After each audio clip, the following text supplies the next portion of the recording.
All right. Well, our next look is we're going to look at what is government, in particular, going to look at democracy. Now, to understand this, we need to be able to look at the different forms of government. So that's what we're going to do next. First of all, we'll see the unitary system. And the unitary system, as you can see, is sovereignty is in the hands of a central government. Now, uni, as you know, if you've ever taken etymology or you just know words that are based in the root of uni, like uniform or unity, it means one. So all this sovereignty is in the hands of one centralized government. We can see an example of that as a state government, but we'll get into that a little bit later as to why state governments are a unitary system. Secondly, we have what's called a confederate system. Now, this is where sovereignty is in the hands of local units or states.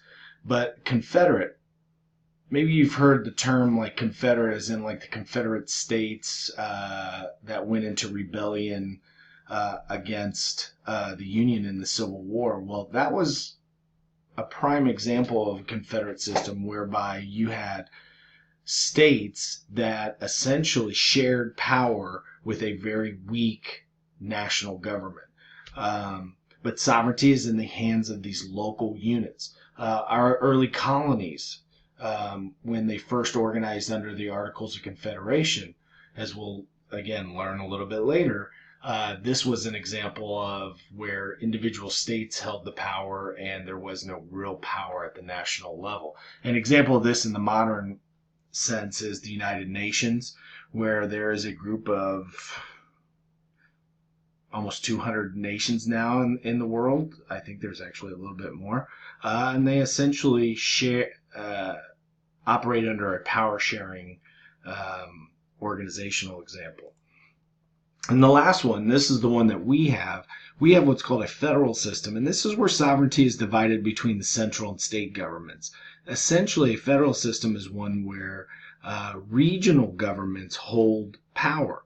Now, I'd like to think in terms of like an umbrella, and essentially what you get with a federal system, and we'll, again, I hate to keep saying this, but we'll talk about a federal system or federalism a little bit later, but think in terms of the local unit, like the city, has certain powers over a certain regional area. And then you have a state government that has powers over a much wider regional area, but the city is still incorporated within the state. And then you have a national government that holds power over a much larger regional area, and those states and cities then would be underneath that. Something else we need to look at is, well, who actually participates in government? Because this can help us in understanding what type of government we're dealing with. First of all, we have what's called an autocracy. An autocracy, auto in this case, means one. It's when you have one person or one small group of people participating or making decisions. Essentially, this is what we see when we saw divine right of kings. These kings or these monarchs or emperors, they had absolute power. And so they would make decisions at the national level and all the way down to the local level. If you look at this kind of word bank here, you can see words like supreme. We can see words like totalitarianism. We can see chieftain. We can see monarch. We can see nobles. All of these tend to have like absolute power. We also have what's called an oligarchy. An oligarchy is when you have a few people making decisions or participating. And in this case, we might see like an oligarchy might be like in Iran, they have what's called a theocracy, where they have a group of clerics or imams who actually make decisions for the whole country. Again, within this kind of image, we can see stuff like, again, monarchy works again, but again, we're thinking in terms of bigger organization, like a group. The last one we have is what's called a democracy, and that's when you have many people participating or making decisions. And essentially, you can see the key word there, democracy, but then the next largest word is people. A democracy is about the people. Now, this is where people get to make the decisions, and then how they do that, that's a little bit different as well. First of all, when we want to look at democracy in particular, it comes from the two Greek words, one of them demos, meaning people, and kratia, which means to rule, and thus it's ruled by the people. But understand this, that it's too naive to think that the people can make all the decisions. People cannot make all the decisions. When you get to a country like what we have, where 315 million people cannot make the decision. The citizenry cannot be the decision makers. So what we do is we've used a system that is a little bit more indirect. Democracy is a system of government in which people select people to represent us, and then those policies or laws that are created then reflect the will of the citizens or the people themselves. Oop. I'm about to do this. There we go. So in a democracy, we have both what's called an indirect and a direct system. Now, a direct one is where people directly influence decisions. And like I said, with a population of 315 million, we can't directly influence all the decisions that are made. We actually have what's called an indirect system. And an indirect one would be where we elect people to represent us. What you might have a direct might go all the way back to like some of the Greek city-states where like citizens, and usually it was male landowners, they were the ones who made the decisions for everybody, and they were able to vote on everything. But again, with our size, we can't do that. So we elect people who ultimately represent us, who make decisions for us. Now, there's a couple of things that we need to understand about like characteristics or concepts of democracy. And again, democracy is not a perfect system. It's constantly evolving. We're constantly trying to make it better. So let's kind of take a look at these. I'll skip through this one. So there's 5 basic concepts to a democracy. So the first one is what's called the welfare of, or the welfare, or what's the best interest of the many. The welfare or the best interest of one or a few is second to the interests of the many. And so really what that means is that we can't only do what's best for a select few. We have to do what's best for everybody. And sometimes that causes our government to make decisions that a lot of people don't agree with.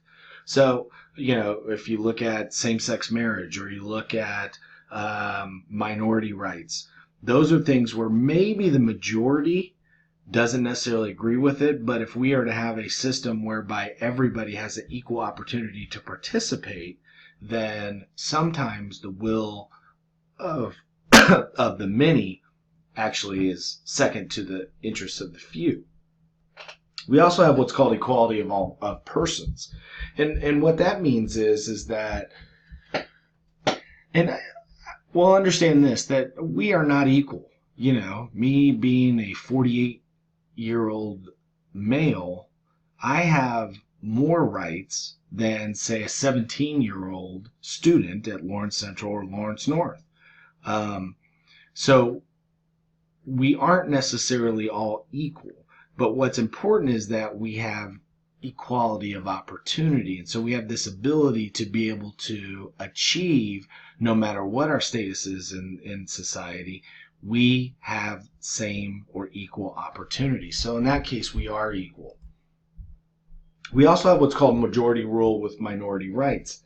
And what this tends to mean is that the majority, and I kind of mentioned this a little bit earlier under the welfare, but the majority rules. That's one of the earliest things we learn about on the playground. If people are choosing up teams, or people are trying to, or kids are trying to choose what type of game they're going to play, kids know immediately how to vote, and that majority wins.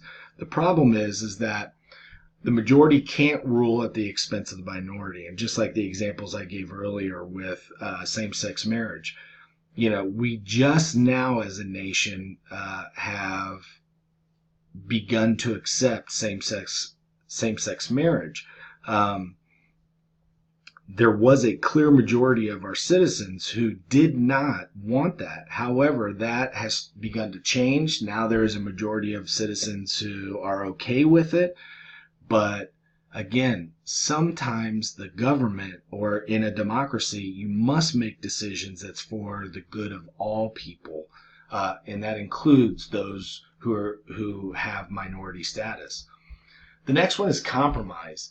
And compromise, this is kind of a difficult thing to understand. One of my favorite groups, the Rolling Stones, which probably many of you don't know, but they have a song, "You Can't Always Get What You Want." And this is true about government. Some people may want us as a nation to really pursue an environmentally friendly policy, trying to eliminate climate change. But on the other side, you're going to have the business interests that don't see that as being a high priority. And so there has to be some level of compromise where both sides come together, and they may not get exactly what they want, but they're able to create a policy whereby both sides can benefit. And lastly, we want to look at individual liberty.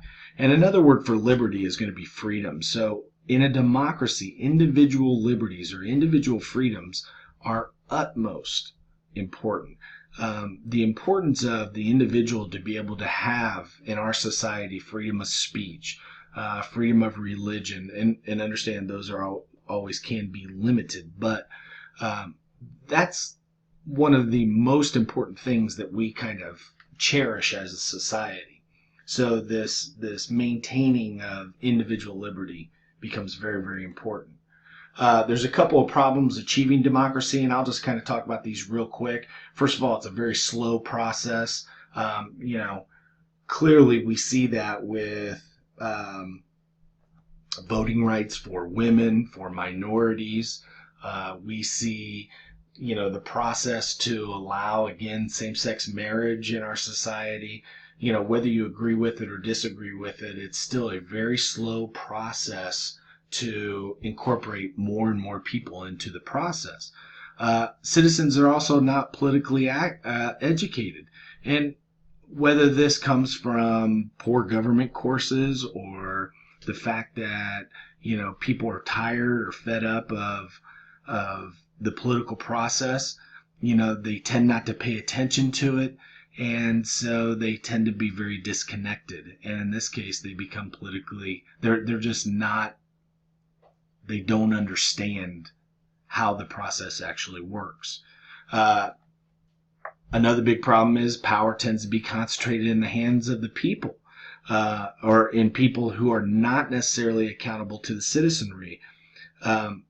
Power in our society may come from corporations, they may come from the bureaucracy. So there's a lot of places where people are not elected to office that still hold a tremendous amount of power. And really the last one, and I think this ties with the third one, is voters are pretty apathetic. Our Congress has an approval rating of somewhere around 10%. So only 10% of our nation actually believes that people are that Congress is doing a good job. So people are just disgusted. They don't want to participate because they don't want to get their hands dirty. And so hopefully this will help you in understanding a little bit more about democracy. If you have any questions, let me know.